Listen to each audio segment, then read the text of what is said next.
execution of policies. Yes. The promises they make, when they have the opportunity, they don't implement it. But yesterday and a pact tomorrow that will complement the whole, that will sort of offset the disadvantages or the deficits of the legal. Take the whistleblower approach. It's an element of out-of-the-box thinking, and it's working. But it will work better if it was structured or within a larger system with more comprehensive overall objectives against corruption, yes. Not just money matter.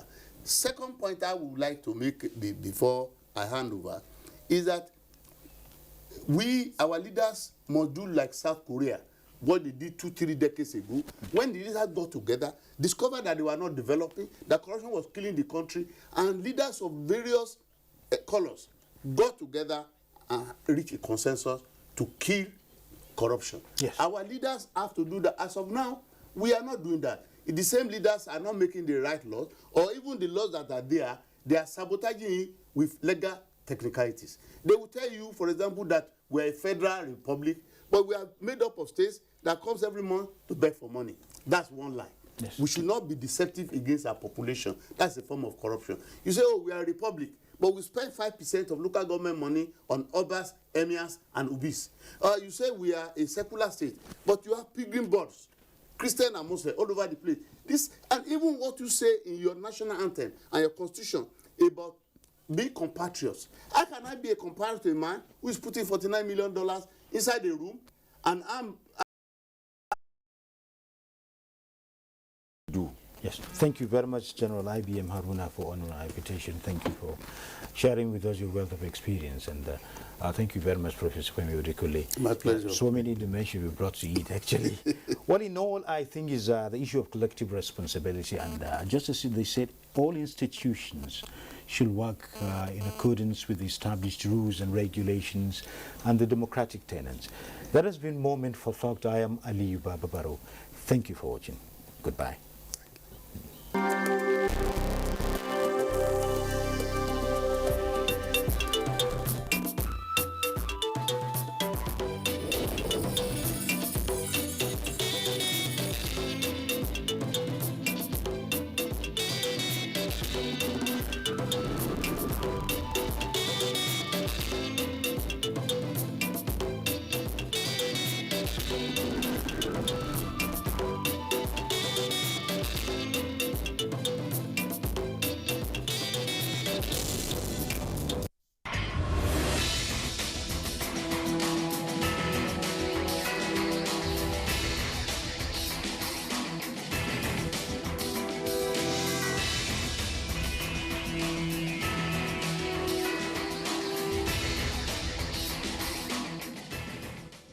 Imagine a station where you access information. Think of a station that creates awareness for national development. Imagine a station that prepares you.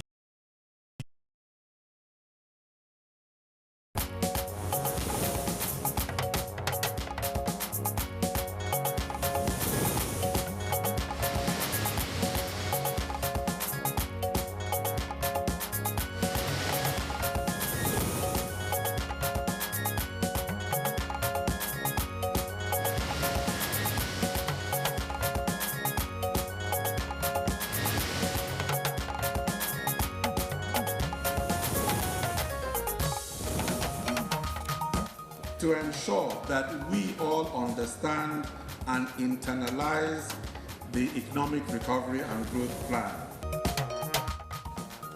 Federal government meets permanent secretaries on implementation of economic recovery and growth plan.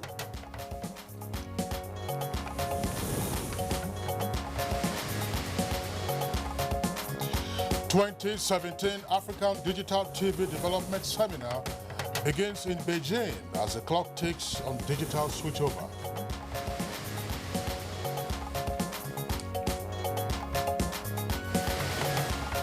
Supreme Court reserves judgment on PDP leadership tussle.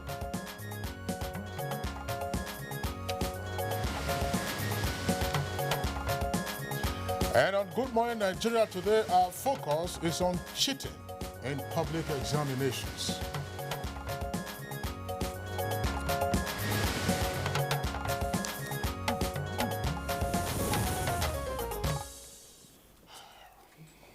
All right, Claire.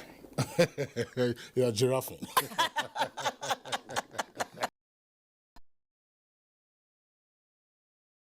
Students were said to have been implicated during exam centers, and of course it led to the first panel of inquiry. Yeah, that was 40 years ago, the Great Expo of 1977. I mean, persons or students of that generation, will recall precisely what happened and then the impact it also had, in terms of conduct of public examinations, particularly the West African School Certificate Examination. But as you very well know, cheating or exam malpractice remains a huge problem. There are schools and institutions as well as major examination bodies in the country, such as the West African Examination Council, the National Examination Council, and the Joint Admissions and Matriculations Board have been grappling with for some time. Well, of course, conducting public examinations in Nigeria have increasingly become complex. And of course, that's due to high rate of cheating and other malpractices that are threatening the integrity of such examinations in the country. Now, apart from the increasing number of candidates sitting for the examinations, there are all kinds of criminal syndicates that continue to perfect strategies to beat measures aimed at curbing such organized cheating and other forms of exam malpractices. Of course, Kingsley, examination malpractice, have also metamorphosed into very serious, organized, lucrative crime. Of course, it's thriving without much obstacles, with particularly the advance in technology, and of course the introduction of GSM phones. You have people coming in with very sophisticated tools.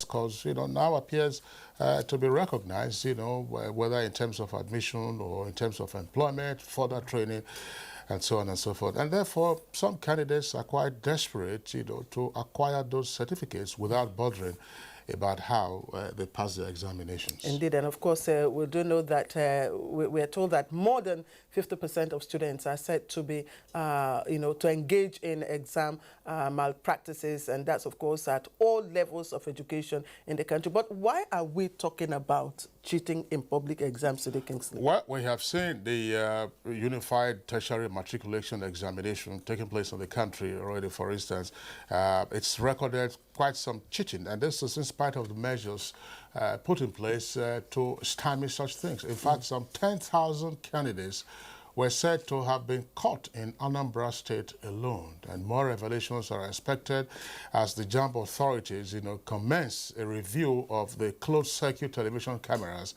installed at various centers to check exam malpractices. All right. The questions to be asked: what is responsible for the high rate of cheating in public examinations in Nigeria, despite all the measures put in place to curb it? Now, who is responsible, who are responsible, and what can be done to, curtail, if not end this situation? But again, the greatest question we should be asking is, where should we start? That's a pertinent question, no doubt about that. But of course, this is not to put down hard-working students and brainy students who would normally burn the midnight oil, walk into the exam hall, right there, other segments of the program, and then bring you updates in the course of subsequent bulletins. In the meantime, we're going over to our newsroom, and our newscaster this morning is Anne. And what have you got? Hello, Claire and Kingsley.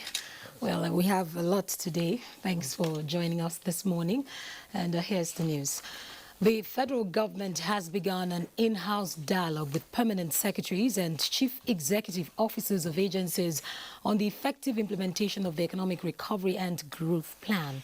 Minister of Budget and National Planning, Udoma, says the dialogue will avail government the opportunity to glean recommendations and suggestions from the public sector to fashion out the best approach to implementing the plan. To ensure that we all understand and internalize the Economic Recovery and Growth Plan, including its vision, its principles, its objectives, and key execution priorities. Well, the federal government's determination to reposition the maritime subsectors of the economy for it to stand the test of time is in top gear as the legislature is reinvigorating its deliberation on the 8 bills before it at a public hearing by the House of Representatives. The viability of bills towards attaining the set objectives of boosting maritime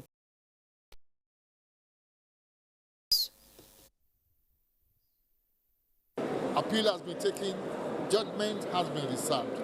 Let every party await the judgment of the Supreme Court on the matter. What you are saying is that PDP did not authorize the filing of this appeal, and that on becoming aware that an appeal was lodged on its behalf, it proceeded to file a notice of withdrawal. With representatives from about 38 African countries and 250 delegates, the 2017 African Digital TV Development Seminar has started in Beijing to discuss ways of facilitating digitization in Africa. Minister of Information and Culture Lai Mohammed, who led the Nigerian delegation, called on African ministers to find areas of advantage in their respective countries and leverage on them to develop African digital economy. If we look at the digital economy today, in the area of film industry, in the area of animation, especially, be able to grow the contribution of the creative industry to our GDP to up about 10%. Well, that's the news for now. Good Morning Nigeria continues with Claire and Kingsley after the break.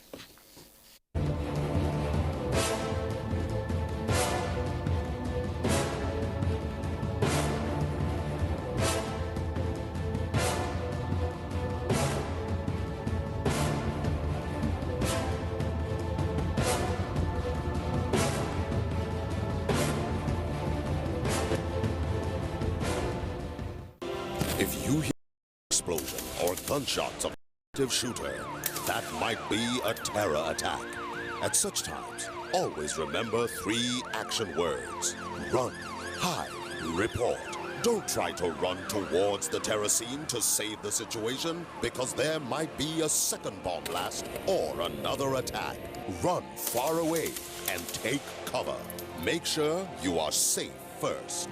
Yes, it is in our nature to sympathize over the hurt, but remember, only trained personnel can help in such situations.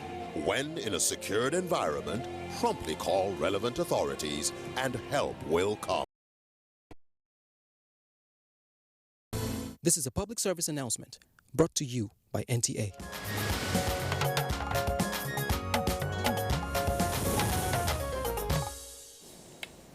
Welcome back. If you've just joined us, you're watching Good Morning Nigeria live here on the NTA.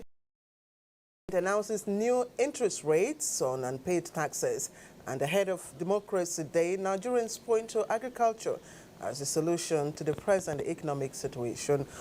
Those coming up next on Business News with Amina Nujem.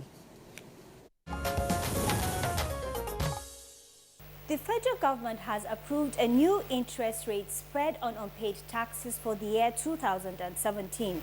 The new interest rate was approved by the Minister of Finance, Mrs. Kemi Adeosun.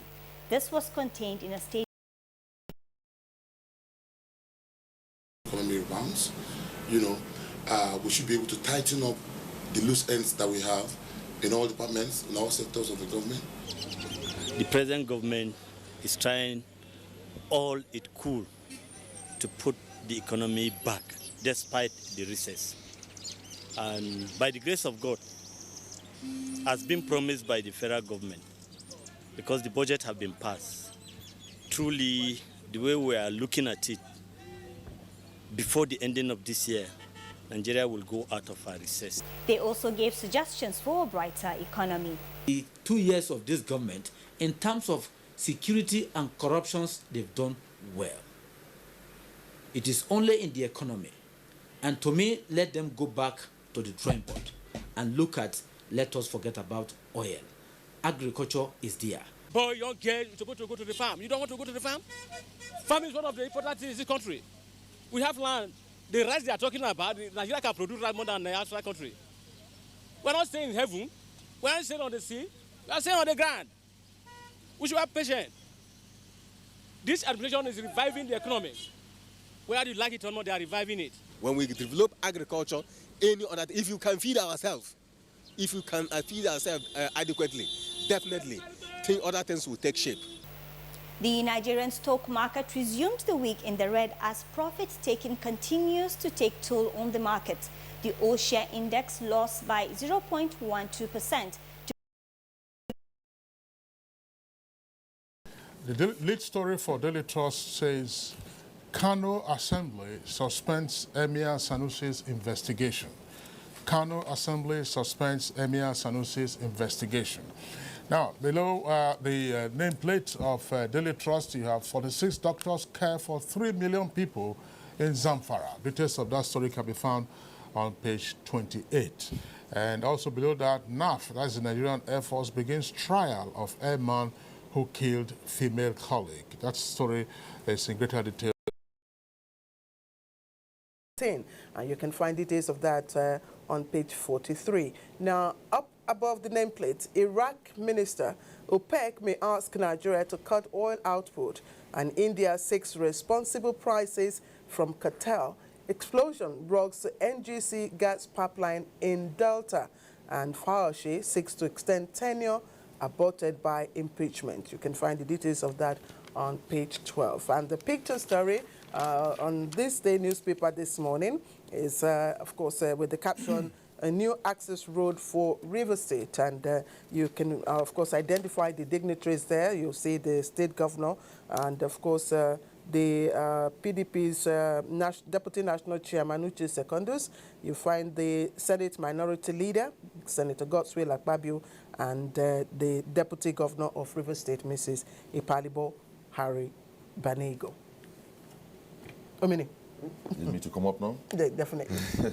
Well, it's quite a sad night for the people in Manchester. About past 12 midnight, it happened. So far, the British police have confirmed 19 people dead and 50 injured in a suspected terrorist attack in Manchester. We hope, maybe we believe that as the day unfolds, maybe the death toll will increase, or maybe casualties, fatalities were quite high, we must say. Well, back in that interview, he said, well, governance is all about giving debt targets and debt timelines, and that he has given himself that target and timeline if he does not deliver. But so far, he says he has done so well so far that he turned NNPC into a revenue-generating establishment, not just a cash cow. He improved the output of the refineries, which are undergoing refurbishing now, that the refineries can now produce 7 million litres a day. He has delivered everything since coming on board, I quote him, as a minister. And he has also removed a cash core deficit of over $6 billion. So for him, he has put his job out if by 2019 Nigeria is not self-sufficient in crude oil production. But there's also another story. That's the Iraqi, minister saying that OPEC may ask Nigeria to cut oil, outputs. Now, this is not in the interest of, of the country. country. But the issue of discussing OPEC and oil politics, if you don't have the indices, you don't need to go there, so you don't get the facts wrong. Well, I'm wondering, yes, very interesting. I mean, what the Honorable Minister of State Petroleum has said, yes. That's, of course, he should be encouraged, to ensure that the country stops importing or reduces drastically importation of refined petroleum products. Absolutely. But it says by 2019, that's when the first term of the president will end, actually, and his own tenure will also end. But what date is it? Maybe he hopes and believes that you will have a second term. No, well, you can't hope and believe that way. You have to go back to the National Assembly for clearance, So what date is it said? Is it January, May, or December? Then the other point by Fayose says is approaching the Supreme Court, to indicate, ascertain or explain, in greater detail his decision regarding the fact that his impeachment in 2006 was illegal. He had about 7 months left, to He said to cover up for the period aborted by impeachment. Yeah, that's 2007. So what election is he going to, will he be contesting? To run for 7 months? To be in office for 7 months? To cover up. Don't forget, Peter Obi was also removed from office. He was removed illegally, and of course he had judicial judgment in his favor, did Peter Obi go back to Maybe Iran? that could be These are strong very card. interesting stories. That could be a strong card. Well, let's let for the judiciary to determine. Absolutely. So let's take a look at the Authority newspaper. I mean, incidentally, as we said, you know, the stories you have on the front pages of the Authority. Above the nameplate, we have the Authority there also reporting on Tinubu. Nigerians won't accept any coup. Reps and Tinubu, that's on page 2. And police arrest 90 Masop members in Ebonyi and Enugu, that's on page 29. And of course, as the shall we say reprieve now for the Emir Kano, Oshibajo, Ganduje, IBB, Sultan and others save Emir Sanusi from assembly probe. That's on page 29. Now, the lead story for the Authority comes to the double-decker headline and 2 riders. Akpabio, former governor of Akwa Ibom, endorses Governor Wike for 2nd term. Well, his 2nd anniversary is next Monday. Well, he's the best governor in the country. That's according to Akpabio. And Governor, that's Wike, accuses ex-governor of forming new cult group in the state. Secondly story, the photo of the front page says, Nigerians would accept any coup. And you have, of course, the details there. That story is also about non-acceptance or outright rejection of unconstitutional change of government. It's also the lead story on the front page of the Punch newspaper. As we said, it's there on and this the day. Yes, and then you also have it Daily Trust. So, Omine, just before you come in, so that you can take all this, the New Telegraph, of course, Kingsley, is leading with an interesting caption. It says, "Behold Nigeria's poorest ex-governor." Again, behold Nigeria's poorest ex-governor. And the person says, Balarabe, I lived on contributions by friends when I left office. All right, that's the writer there. Now, the other story on that paper, police arrest 140 Biafran agitators. Kingsley, you read 90. Well, that's what I read was from the Authority. Authority is reporting 90. There's also a story there, by the way, that's on the front page of the New Telegraph about James Ibori receiving judgment in his favor for his illegal detention, and he's been awarded £1 million as damages. The Secretary of State Home Affairs, UK. That story there, you can see it on the front page, one of the windows. The amount of the New Telegraph. For the extra days he was allowed to spend in jail. That's that. Well, talking about Masop, well, in as much as the Constitution's defends or protects people to have a right to speak out, but I remember a few years before Ojukwu passed on, he said he led a civil war in Nigeria and he led it proudly. That a second one is not necessary because he felt he expects that lessons would have been learned. And if we listen to a tourist a couple of months ago, he said that anybody who have witnessed war will not want war again. Just so that they take voice of reason. Well, right. But quickly, yesterday we talked about... yeah, that's, I don't know, that's you're taking us back to yesterday. That's the most that we can take. Perhaps, we'll have the opportunity of revisiting that story. That's a follow-up. We'll take that in subsequent newspaper review segments. Thank you for being with us this morning. Have a good deliberation. All right, it's Good Morning Nigeria. We'll take a short break now. When we return, we're dealing with exam malpractice. All right. Later.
Whenever pain occurs, you want quick relief.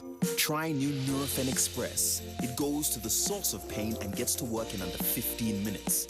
That's why Nurofen Express delivers fast and effective relief. New Nurofen Express works at the source of pain. Fast. Being a mom is great, but when your child has a fever, you don't know what to do. I trust Nurofen for Children to take care of my child's pain and fever. Effective relief you can trust.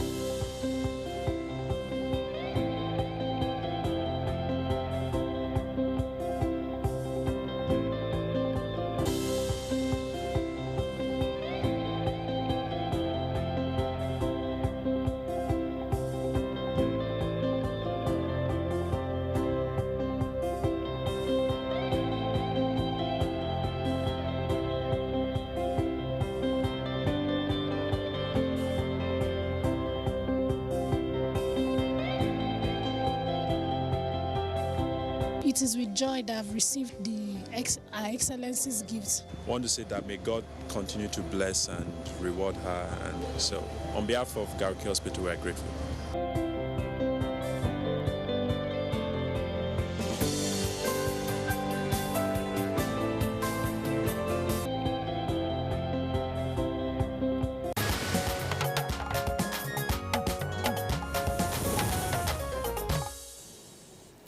All right, welcome back to the program. It's Good Morning Nigeria, live here on the NTA. Now, we commence our discussion. An evil wind that does no good to anyone appears to be blowing across the country. Now, one that is stealing the future of the country, leaving behind trails of destruction. That's how Timothy Yusuf captures, of course, the background report that is quoting experts as saying that a nation built on academic corruption, cheating, and moral misfits cannot survive. Hence, the clamor for collective efforts in the fight against examination malpractice. Let's listen to him. It is a fact that the objective of examination is to find out the extent to which students understand what they have been taught and therefore graded in order of merit or competence. No student is supposed to get preferential treatment or undue advantage over others in the course of writing examination. For this reason, its sanctity, transparency, and conduct largely determines the credibility of both the certificate and that of the institution. It has, however, become worrisome that examination as a means of evaluating students' performance has gradually changed from a fair competition and a true reflection of a student's ability to a non-competitive exercise. In fact, it is now a do-or-die affair due to the level to which candidates reach to cheat. Exam malpractice are very prevalent in all levels of the country's education system.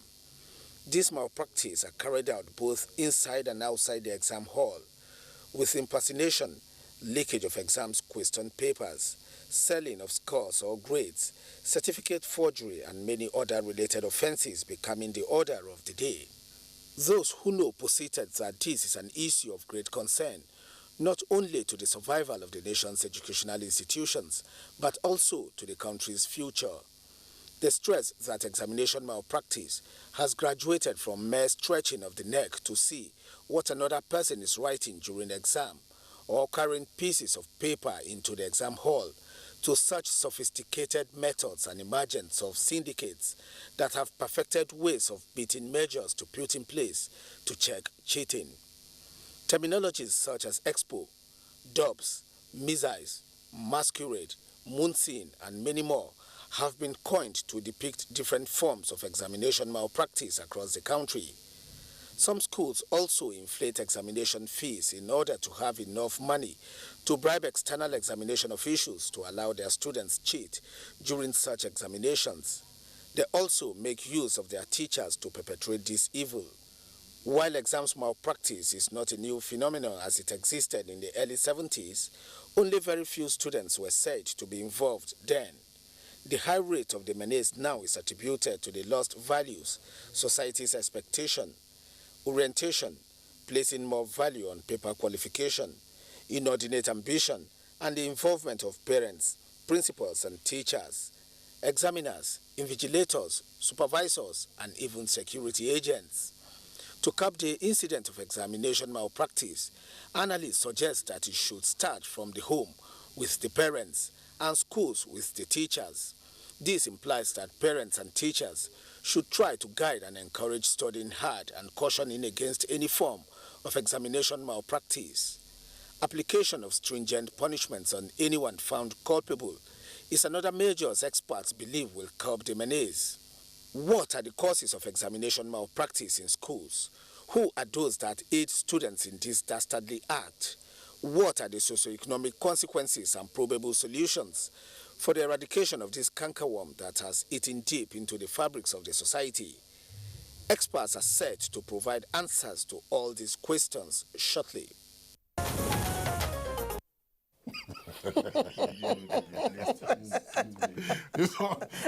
What exactly happened there? Well, you saw a bit of the drama sketch. Yes. There was giraffing, and then also, getting assistance from the student directly behind him. And of course, he also saw the drama piece of some formula, written inscribed on the blades of a fan, of a ceiling fan, in the exam hall. But of course, if the fan is on, then you can't see the formula. The much time you spend trying to prepare yourself for all of this, enough time, again, as I said earlier, to have prepared. All right, now we have guests with us in the Abuja studios as well as at remote locations to discuss the high incidence of giraffing, bulletizing, and so on and so forth. But first, on the more serious note now, we'd like to welcome, a veteran campaigner against exam malpractices. He's Mr. Ike Onyechere. He's also the founder of Exam Ethics Marshals International. Mr. Onyechere, a pleasure to have you join us on the program. Thank you very much. Okay, and then we also have with us in the studios a professor of criminology from Nasarawa State University, Kefi. That's Professor Sam Small. Professor Small, thanks a lot. He will explain the criminological perspective. All right, Kingsley. And Professor Promise Okpala joins us from our Ibadan Network Center and is former NECO registrar. Professor Okpala, we're glad you could join us. Yeah, thank you and good morning. All right, we're also being joined via Skype by Professor Ishak Oloyede. Of course, Professor Oloyede is the JAMB registrar. Prof, once again, we thank you for finding time to join us on the program. Good morning. Let's quickly begin with you. Of course, we just got the information that they just concluded UTME, and of course, the story coming out of it was that it recorded some form of cheating. In fact, it was rampant, that despite the tight measures that, of course, JAMA put in place. Is that correct? And could you fill us in with to what extent that happened?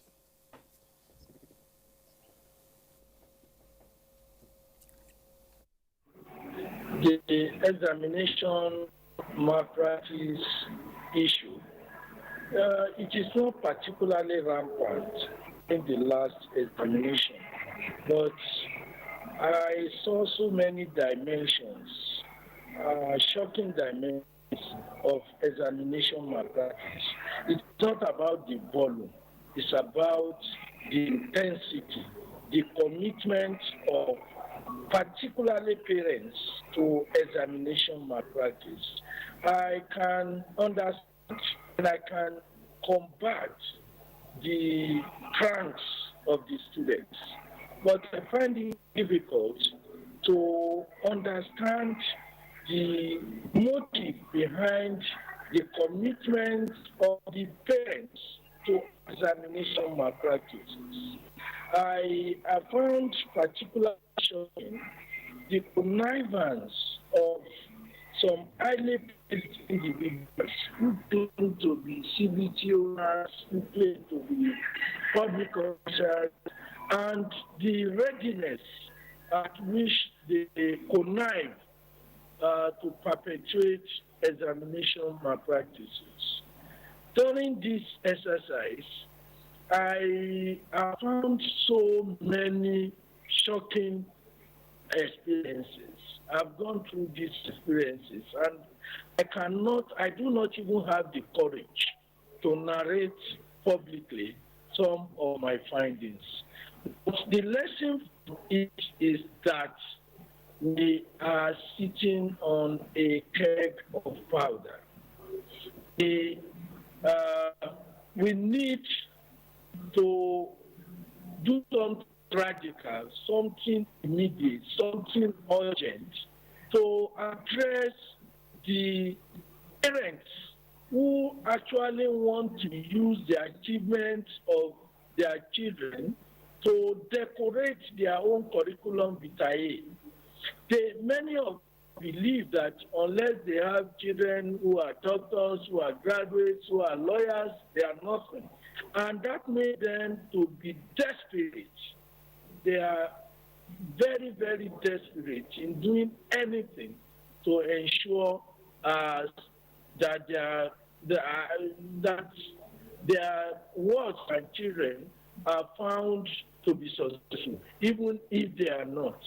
I believe that is a lesson that I found very shocking and very embarrassing, because giraffing and all others are copying and so on. As bad as they are, we have moved to another stage. We have found situations where institutions, public institutions, individuals, corporate bodies will plan examination malpractice by installing equipment that will make people work anywhere and still be able to submit the results, submit the responses as if they were in the examination hall. We have found situations where people create VIP room for people to participate in an examination in a place other than the designated place. We have found a situation, or many situations, where parents will pay as much as 200,000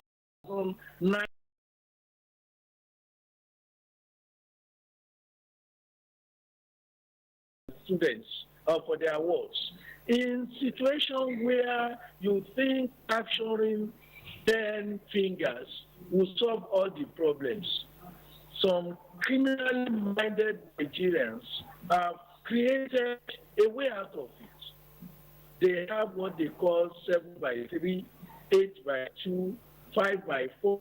These are criminal terminologies whereby parents actively participate. One of the instances that I found very awkward was the fact that a mother, a person that is supposed to be the mother of a candidate, is even prepared to sit with a supervisor so that the supervisor will assist the child. I found some of these things unbelievable, and I do not even have the courage to publicly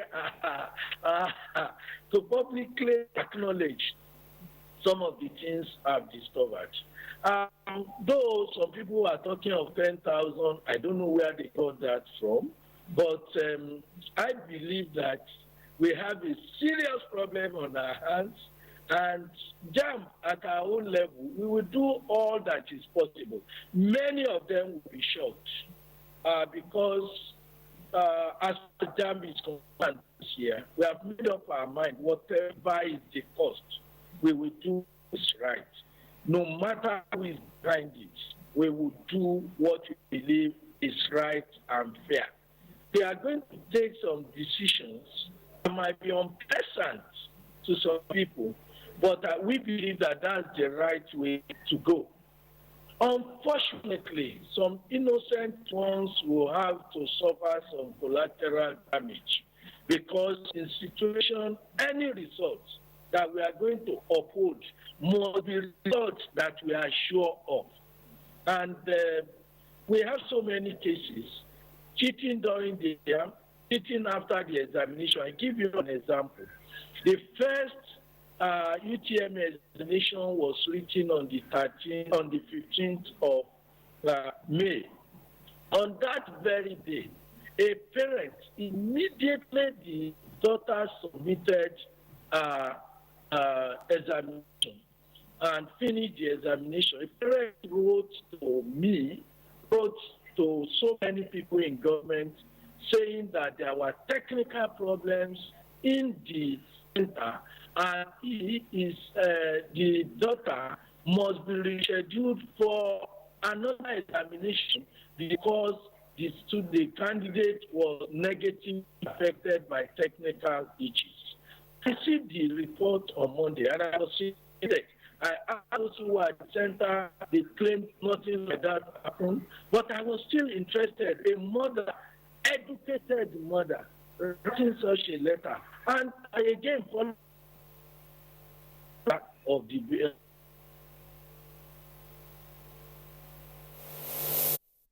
Yes. Well, that's the job registrar. Job registrar, we must apologize for the visual and now the audio connection that we've lost. We had some freezes while he was speaking to us via Skype from Abuja. But we'll return to him later on in the course of the conversation when our engineers would have cleared up the connection snags that we have in the meantime. We still have a number of questions for him to respond to. But let's quickly return to our studios here. Mr. Onyechere, you've been at this end for, you've been fighting exam malpractices in this country for over 20 years now. Now, you listened to the comments made by the JAMB registrar, and even though he says that, look, he lacks the courage to fully disclose what has gone on, to the extent that he's been able to disclose what has happened in this year's UTM, it's probably not as widespread as, as some persons assume, but the dimension, he says, a bit scary. From your perspective, fighting exam malpractice, beginning to fight exam malpractice in the 90s up to where we are in 2017, what picture do you see emerging? Thank you very much. It makes my heart bleed, actually, because, like Prof said, he has summarized what the scale and the scope and everything is, and I don't want to waste time on it, but I want to emphasize what he said, that we are sitting on a time bomb. And why am I sad about the whole thing? Because this is what I said in May 27, 1996, when I founded the Examiners Machine. I said, we are sitting on a time bomb in this country. If the processes of admissions, of training, of certification, of registration and regulation is allowed to be criminalized the way it is going. Because the problem with exam malpractice now, like he said, is not just the giraffing of students and so on. It's a question of, it is a syndicated, criminalized system where every sector of the stakeholder system is involved. Talking from the teachers, to the lecturers, to the parents, to institutions. He summarized them. So we are sitting on a time bomb. And what I predicted then, very unfortunately, is what is happening now. Having said that, let me say two things about what is going on. And that is why I thank you people for focusing on this thing. Today, we are fighting corruption in this country. And I say now, like I've always been saying, the fight against corruption cannot succeed if the battle against exam malpractice is not won. Because you see, it doesn't take you rocket science to understand that when you breed your youth, your manpower system, your human resources based on malpractice, you can't expect them to be angels.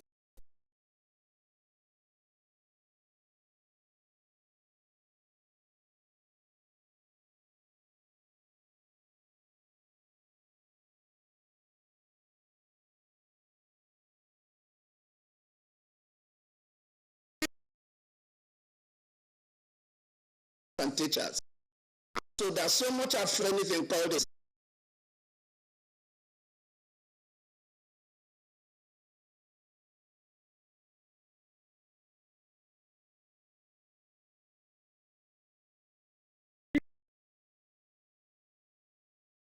They listen to these groups, they listen to the fabricated noise of these people, and for me, they are not ahead.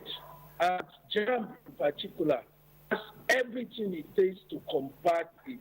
But what is important is that unless you are very much determined, you cannot confront the syndicates because they have the enormity of wealth, they have resources to campaign, to wage a war, to get the press to be on their side, because it will appear that they are the underdog, and ordinarily the press will want to support the oppressed. But these people are actually the oppressor.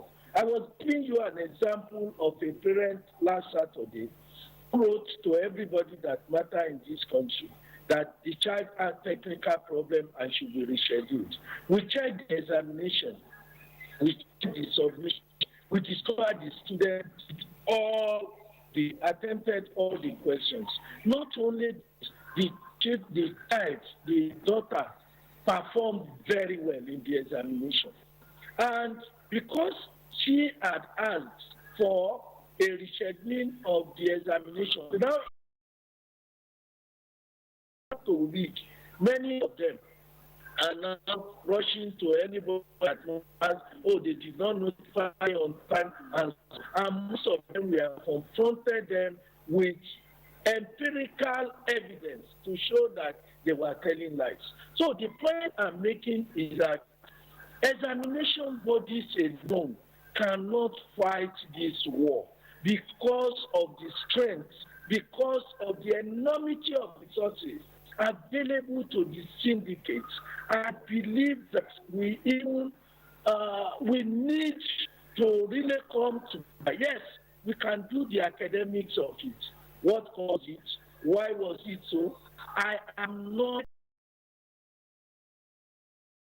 society, because it appears to me that we do not know the intensity, level of criminality being perpetrated by those who are involved in examination malpractice.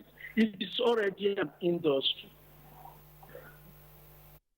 Thank you, and we really, apologize for the quality of our connection this morning. Appears not to be very friendly. But Professor Samsma, let's look at the sociology or psychology of cheating in public exams. Now, look at the various measures that the various examination bodies have put in place. We've got the CTB, that's computer-based, exams. We've got the CCTV recently. We've also got the biometrics that was put in the last administration. We've got the variation of enumeration of, questions for candidates, which means that no two candidates can answer, the same question back to back. So these are some of the measures that have been put in place. So what is exactly the issue? Is it a whittling down in our value system, or is it a defect in some sort in the educational system?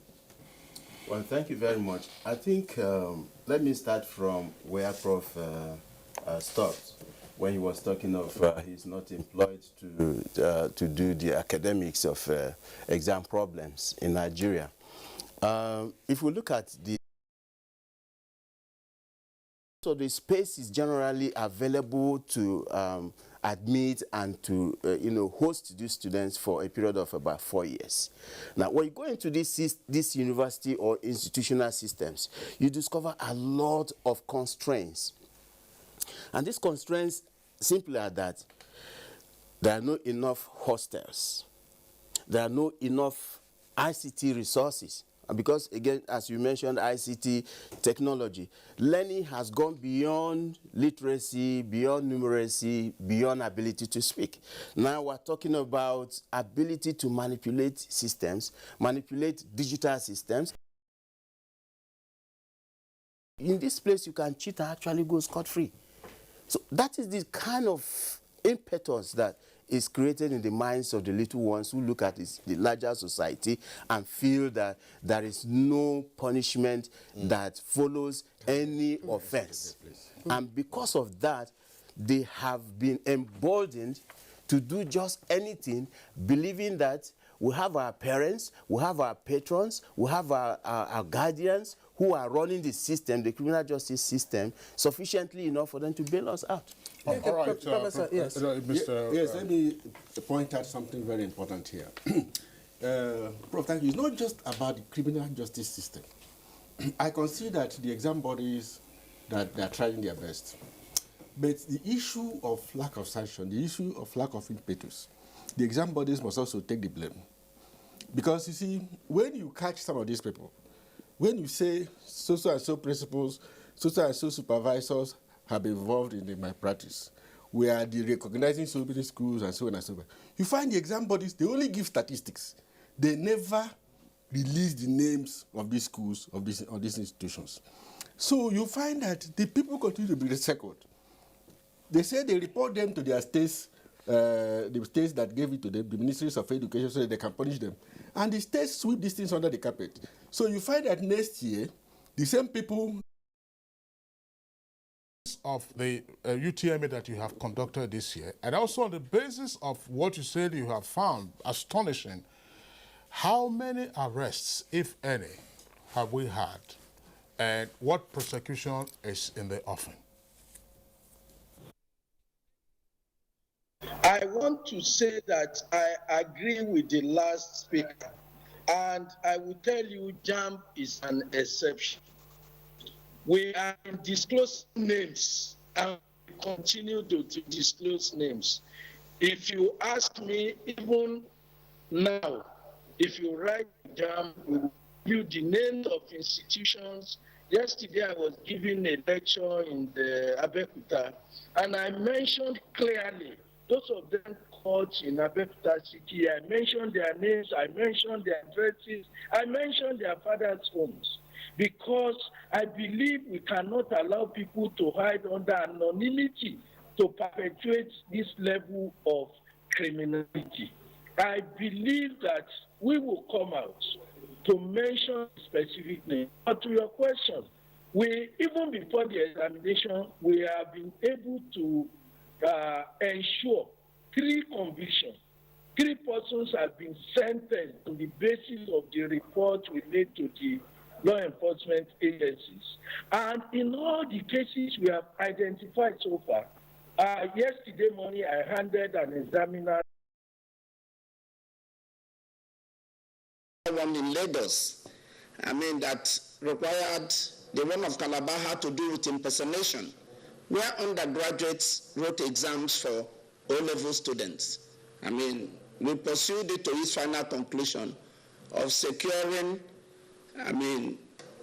judgment from the court, indicting those, impersonators. Fine.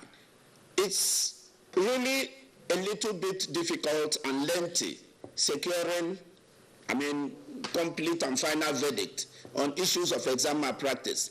Because in the typical Nigerian culture, you discover that most of your witnesses will back out by the time you go to court.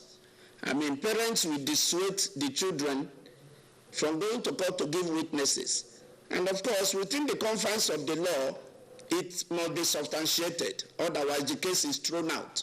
But we have secured at least 4 convictions. Fine. Along this line, one still maintains that examination bodies, particularly public examination bodies, are like summative exam centers or exam organizers. Yes. They are quite different from the system that prepares the children for the exams. NECO or JAMB does not prepare students for exams. Yes. The school system, parents, other members of the society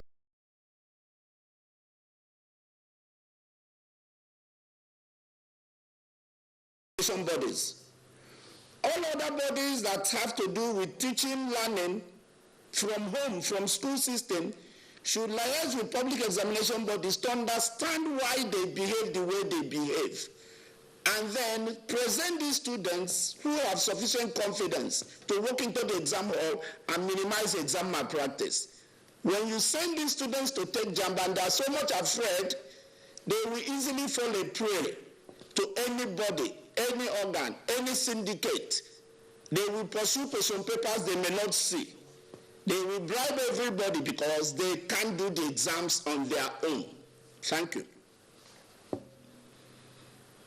Thank you. Let's again return to Ibadan to join Professor Abeokuta, I beg your pardon, where, of course, Professor Ishaq Oluyede is. Prof, in responding to Kingsley's question on what, how you're handling the issue of those that have been apprehended for cheating in the last UTME exams, I'd also like you to speak to the allegations trending, of course, in the social media. We all know that that might not be a place, of course, to get current or factual information, but it is in the social media that we have names and phone numbers of people.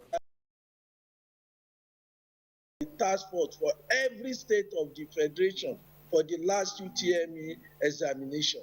And as we look at every case, anyone that needs to be sanctioned, even if we have released the results, we will withdraw the results. If there is anybody who had been revealed, for instance, we are talking of camera. In many states, in certain sections of this country, Oh, shame. Well, again, we've lost the signal. Well, Prof, we hope that you'll be patient to remain with us while we again re-establish the connection via Skype to you. Just we have tweets that have come in already, by the way, and then we will take those tweets. But I think let's just take those tweets, and then we have some questions for both Professor Smar and Mr. Onyechere. Sunday Michael Omakoji fires the fence. Says, it's so sad that teachers and invigilators are assigned to monitor public examinations also aid cheating as they commercialize it. And Dele Jack Solomon treats examination as a means of evaluating performance has gradually changed from true reflection of a student's ability to non-competitiveness. And then we have this from Eunice Unwedo. Some teachers are forcing innocent students to participate in these vices. And some school management also don't help matters by giving teachers impossible targets. We have this from Victor Ohio Swoma. The solution to cheating in exams is for institutional checks by exam bodies to make cheating difficult and those caught punished. Well, those are some of the tweets that we have in the meantime. I just wanted us to evaluate also the legal regime for dealing with exam malpractices. Mr. Onyechere, see what we are dealing with here. Probably the analogy is appropriate. When we have elections, there are all kinds of, malpractices that take place in the course of the election, which we refer to as election rigging. INEC, of course, has its own limitations to the extent to which it can successfully seek to either prosecute election offenders. Now, is it the same thing that we're having here with the case of exam malpractices, that the law enforcement mechanism does not appear strong enough? Who are the proper prosecutors? In the case of exam malpractice, are the police sufficiently equipped for this? Do we need to bring in, other security agencies? We have seen in corruption cases now, the DSS, the police, EFCC, everybody throwing their hats into the ring. So where exactly are we with regard to the law on exam malpractice and how it is enforced? Mr. Onyechere first. Thank you very much. To start with, there is a law against exam malpractice that is really giving us a lot of support because they are also focused on this problem in education. And I said, okay, I know that you have to make a report. You have to report corruption before ICPC will. But if these exam bodies, these commissioners for education and some of these exam bodies announce some of these statistics, I believe the anti-corruption agencies, on the basis of that, can ask them to look, can we have the details of this? And then when you have the details of it, I can tell you, my brother, that the moment, if some teachers or principals or whatever in some of these states hear that the ICPC has invited to Abuja this number of principals because of this, or EFCC and so on and so on. Because when you look at this thing, it involves both financial crimes and all the rest of it. The main fact that they are going to Abuja to answer cases for exam malpractice will be enough deterrent. So we don't have to look at the law just on the basis of you go to court, you get a conviction. But let me point out something. I don't want us, because this is a very important program, I don't want our viewers to get carried away by or think that exam malpractice is only on these public exams. No? See, in primary school, by the time a teacher says, do your homework, but if you don't want to do your homework, bring 100 naira or 200 naira, you have started malpractice. That's by the time, by the time you say, if you want to reading these cheats, and then principals, invigilators and the other supervisors, let them, spend their transport money coming to some zonal or headquarters centers of the ICPC. What is your take on this? Well, again, when you look at this whole scenario of cheating in the exam, particularly what we refer to as public exams, all of them are exams that we consider to be of high stake. But again, you look at the whole enterprise begins right from the primary schools, as Mr. Oyechere said, begins from the primary schools. And you see, the agencies here that we will actually task will be the examination bodies. And these bodies have a Herculean task to prepare evidence. When you don't have evidence, you go to court, a case goes to court, you're not likely to succeed. So it is this process of providing evidence that is so crucial in prosecuting exam cheating in public schools and in any other sphere of our life. If a principal, if a registrar at the institutional level, if the executives, and in fact, let's even look at the public service exams as well. That's right. If you go to all these levels, you discover that a lot of anomalies go on. But who is to be held responsible? You begin to see some blaming going on between directors. Why are they letting this system collapse before their very eyes? So until the older generations realize that the nation is collapsing before their very eyes, then of course we would now say that there's no foundation for Nigeria's future. Yeah. All right, Professor Sam Smile, we'll just pause here. I have a question for you, but that will be, of course, when we come back from break. That's right. All right, we'll take a short break right now. Admission forms for the 2017-2018 academic session of NTA Television College JAWS into its diploma programs are now on sale. The diploma programs are in film and TV production, broadcast journalism, and TV engineering technology. Applicants are required to have at least 5 credits, including English language and mathematics at SSC, NECO, or GCO levels in not more than 1 sitting. Application forms can be obtained from the TV College Refi JAWS or at any NTA zonal centers nationwide on payment of a non-refundable fee of 7,500 naira in bank draft in favor of NTA Television College. Completed application forms should be returned to the office of the academic secretary, NTA Television College, or the center of purchase on or before 28th of July 2017. For further inquiries, please call 0806 980 9807 or 0703 660 7155. NTA Television College, training you to be the best you can be. TV Guide magazine is out with fabulous Fab Funke Akindele Bello, aka Jennifer, adorning the cover. She opens a secret not known even to her family. Find out the secret.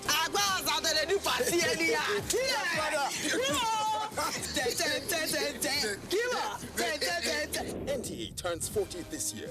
The challenges, the emerging trends in broadcasting, and the way forward. Weekend Dealer 2. Meet the team behind the biggest deal on NTA. Is food still the way to a man's heart? If not, what else? This edition is hot and juicy. Meet your star faces on screen. Entertainment, fashion, young minds, social media, and great personality. This is idiosyncratic and heterodox. Yes, Professor John Bull is on the radar. Find out what makes this program the rave of the moment on NTA Network, and for the prof, over and out. TV Guide. Ask your vendors or book your copy at every NTA station nationwide. TV Guide, still your indispensable companion.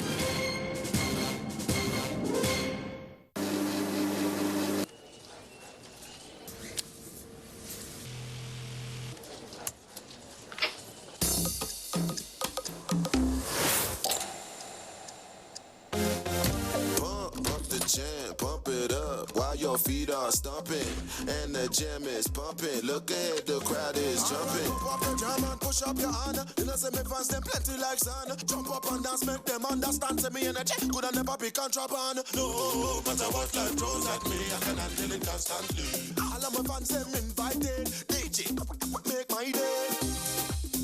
Make my day. Make my day. Make my day.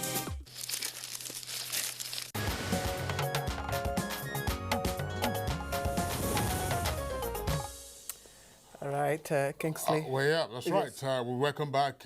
We have, again, a torrent of tweets that have come in from our viewers. Just before we get the closing thoughts Yes. of our guests, I know that, Claire, you had a Yeah. question for Professor Smart. You asked that Yes. question, and then we'll get his closing thoughts along with the others. But in the meantime, Yes. let's quickly just Yes, Prof, get Prof's reaction before we take Yes, the quiz. I'm wondering, because Kingsley also asked that question, do you think that cheating in exam attracts the right condemnation and punishment? And to what extent do you think emphasis on paper qualification has contributed to, the increase? Thank you. Cheating in exams has not actually attracted the right sanctions, because the pressure is not actually on the cheats now. We are looking at society. We don't really want to care what these children go through to prepare to cheat. This is an ingenious exercise. It's well calculated. It's not something that just happens. Exactly. It's a skilled activity. And so we must isolate these people to make a practical example with them to show that cheating does not pay. And of course, why have these things also continued? It is because of the instrumentality of the certificate. Everybody wants to have a certificate. And you don't have a certificate, then you don't belong. And the issue is, first of all, the assessment that leads to getting these certificates. That's it. Why must it only be exam? Why shouldn't it be some other practical things? I mentioned at the beginning that learning now has gone beyond mere issues of ability to know what the content of the curriculum is, or ability to speak, or ability to write. You must use your hands. You must be very practical. Now, if we miss this component in the assessment, then of course we are not producing anybody, and then certificate becomes the only evidence to show that you have read. So it's important to divert our attention from just the certificate and then looking at ability to utilize our practical hands to train people. All right, Professor Smart. Professor Smart, let's take the tweets very quickly, Claire. We're pressed for time now. Cecilia Okoroma has this tweet. Exam cheating is as a result of desperation to acquire power, wealth, and education. Whom do we blame? We're all guilty. All right, Wilson Godwin again. Parents, caregivers, and teachers should help build morals in the kids under their care. And then Descartes behavior, that's the handle for this contribution. I'll be set free even if they caught me doing exam malpractice, because my father, mother, uncle is this and that, they said. And Kubana Bassi tweets saying, when this monster started to threaten the education sector, it was allowed and celebrated by allowing the magic centers to exist by government. Dele Jack Solomon, laxity on the part of government also encourages cheating in exams. No single Nigerian has been made to face 21 years imprisonment as deterrence. All right, and Chris Simon tweets, government should enact laws to suspend or close the schools that involve in exams malpractice, and principals should be sacked or demoted. And then we have this from Ogumbode Tosin. It says, what happens to some of us who are yet to see our results? I had my exam on the 15th of May 2017 at Kebade School in Ife, Osun State. All right, and again, Dele Jack Solomon tweets, there is need for federal government to fully implement Education Decree number 20 of 1984, now Act number 33 of 1999, of 21 years jail term without option of fine. Ibn Bature tweets that something must be done with this CBT JAMB exam, because some computers hang and you are left with no chance.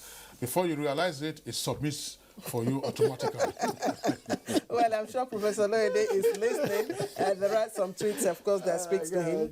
And Mahmoud Haman tweets, there are parts of this country where exam malpractice is a community affair involving paramount chiefs and other dignitaries as well as teachers. And then we have this from Kubana Basi.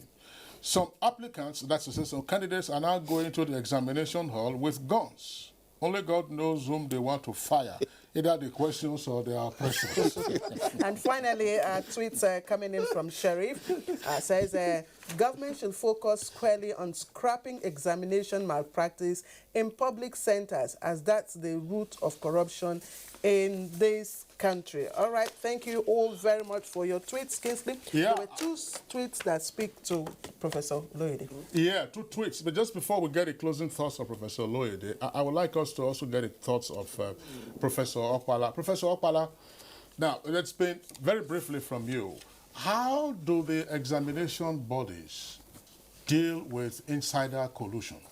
Because some staff of those institutions are said to collude with candidates, with parents, and so on and so forth. How can we tackle with that aspect of exam cheats? When the cheat is an insider, perhaps a member of the examination body, member of examination body, staff of exam body, I mean, it's a criminal offense. And there is laid down procedure to handle, I mean, any staff, I mean, that is involved in such level, high level, I mean, misbehavior. It may eventually lead to sack and then perhaps prosecution. Yes. However, when the person is not, then the case is handed over to the police. Our experience shows that exam malpractice appears to be a crime against the society. The exam body only provides witnesses. The state prosecutes. Fine. And so it's not really encouraged within the examination body. There's no reason why a staff of the body should be allowed to still be a staff of that body, because the person lacks integrity. Professor Promise Okpala, former registrar of NECO, that's the National Examinations Council, I believe, would like to thank you for your contributions to our discussion this morning. You joined us from our Ibadan Network studios. Once again, thanks a lot for your thoughts. Thank you. Let's go to Abeokuta, Professor Ishaku Loyede. Prof, well, I appreciate if you make your response as brief as possible. We have 2 tweets speaking to your jurisdiction. What happens to some of us who are yet to see our results? And of course, talking about the CBT computers that hang.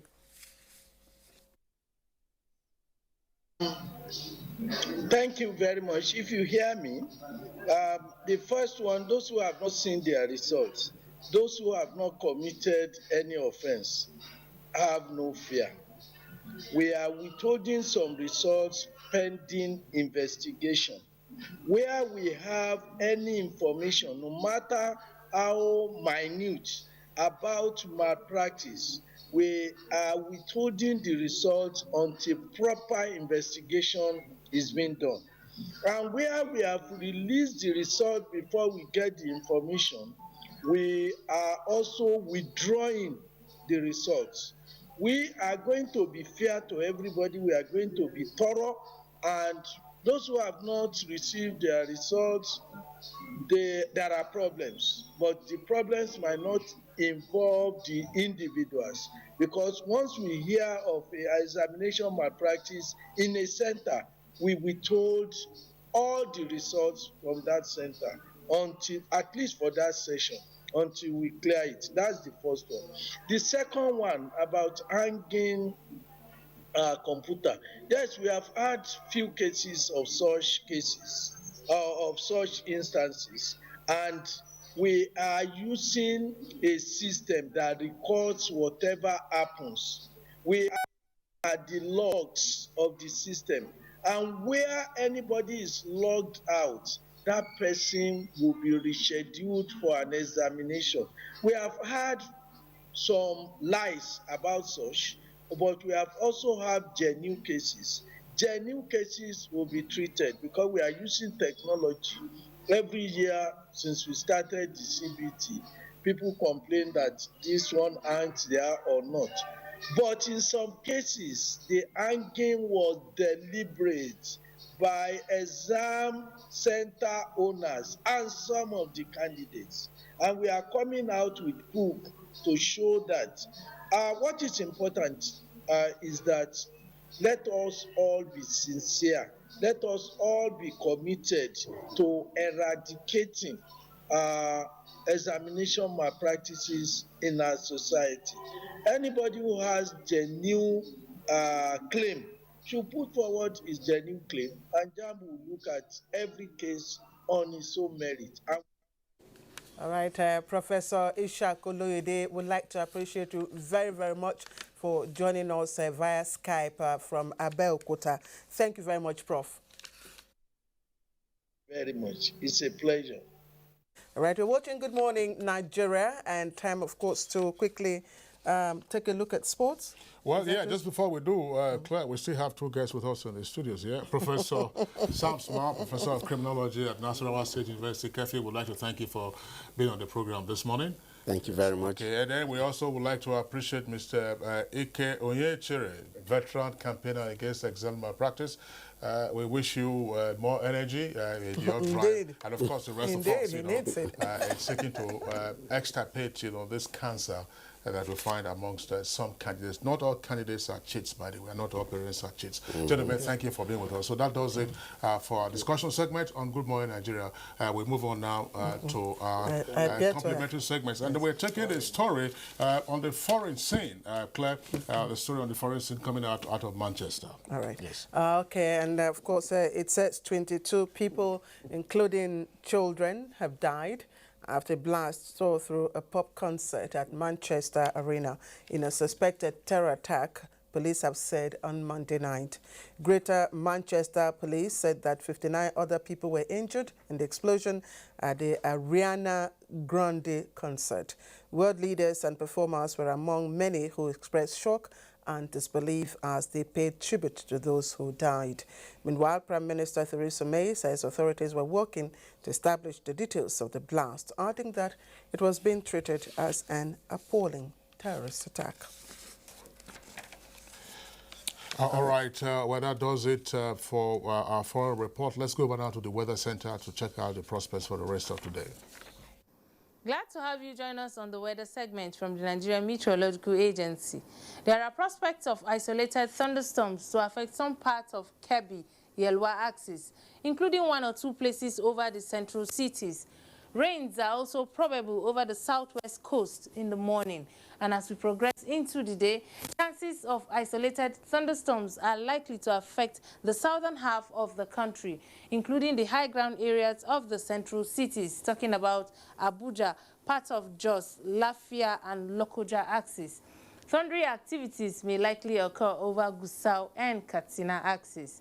And that's where we conclude the weather forecast. Join us again.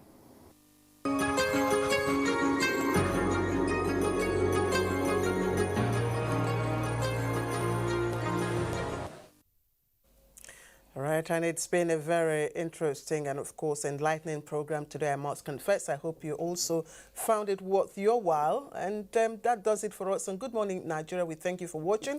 And, of course, it's the, tomorrow is another day. We do ask you to join us. I am Claire Dilabu Akorosak. Have a wonderful day. And I'm Kingsley Osadolo. I join Claire in expressing our appreciation for you being with us today. Enjoy the rest of your day. See you tomorrow, same time, 7 o'clock in the morning.